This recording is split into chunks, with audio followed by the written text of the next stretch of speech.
आज डेट है अक्टूबर 4 और द हिंदू न्यूज़पेपर में ये चीज़ छपी है। इसमें बोला क्या कि हमारे सुपरस्टार तालापति जी की इलेक्शन रैली थी, जैसा कि आप देख सकते हैं, और इनमें कुछ लोगों की डेथ हो गई है अनफॉर्चुनेटली। तो मेरा ये क्वेश्चन रहता है हमेशा कि ये जो इतने सारे लोग दिख रहे हैं, ये पॉलिटिकल रैलीज में जाते क्यों हैं? नो डाउट काफ़ी फेमस मैन है, कुछ फैंस होंगे इनके जो इन्हें देखने आए होंगे। अब इनकी बात छोड़ते हैं, कुछ और पॉलिटिशियंस को लेते हैं। उनकी रैली में भी लोग जाते हैं बहुत ज़्यादा, डाई हार्ड फैंस। अब कुछ तो डाई हार्ड फैंस होते होंगे कि हमारे नेताजी हैं, ये हमारे भविष्य के लिए बहुत अच्छा काम करेंगे, इसलिए हम इनको सपोर्ट करने जाएंगे इनकी रैली में। लेकिन वहाँ भी ऐसे इंसिडेंट्स होते हैं, कोई मर गया, दब कुचल गया। अब उनके लिए करेंगे क्या ये लोग कि उनको वो दे देंगे, क्या कहते हैं, कंपनसेशन। ठीक है, आपने कंपनसेशन दे दिया, लेकिन उस फैमिली का क्या, जिसकी फैमिली में मान लो 24-25 साल का लड़का मरा हुआ है और वही एक अकेला कमाने वाला होगा, उस फैमिली के फ्यूचर का क्या? खत्म।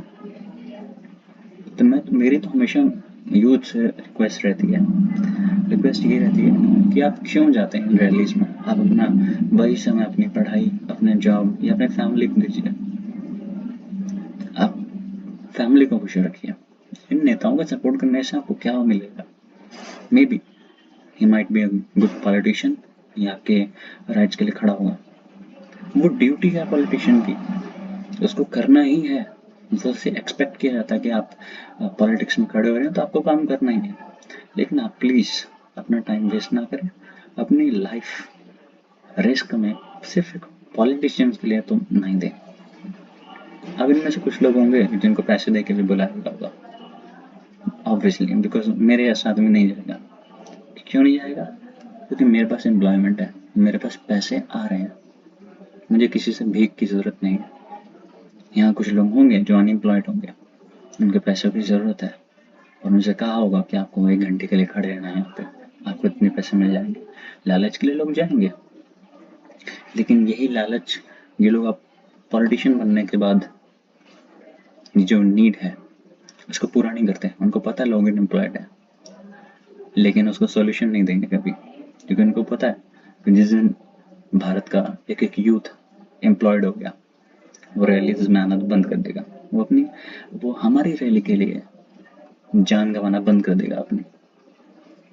वो कभी हमारे पीछे नहीं भागेगा। एक समझदार है, एजुकेटेड, जिसको समझ है अपने सिस्टम की, अपने कॉन्स्टिट्यूशन की समझ है, वो कभी पॉलिटिक्स का फेवर करेगा ही नहीं एज ए पॉलिटिशियंस का। वो इनको अकाउंटेबल ठहराएगा। वो आरटीआई का यूज करता है, वो सीपी ग्राम्स का यूज करेगा, वो मीडिया का यूज करेगा इनको क्रिटिसाइज करने के लिए, इनके एक्शंस के।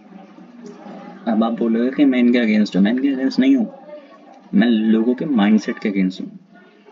डाई हार्ड फैन नहीं होना चाहिए किसी पॉलिटिक्स का, क्योंकि अगर आप बहुत ही ज़्यादा फेवर कर रहे हैं तो आपकी इसी बात का वो फ़ायदा उठा के वो कुछ भी करेगा सीट पे बैठ के, और आप उसको जवाब नहीं दे सकते, जवाब मांग नहीं सकते, क्योंकि उसको पता है कि यार लोग तो मेरे फ़ैन हैं, इन्होंने मेरे को बनाया है, अब मैं जो मर्जी करूँ। ये पूछ ही नहीं सकते, अपनी उनकी बेइज्जती होगी अगर हमें क्रिटिसाइज कर देंगे तो।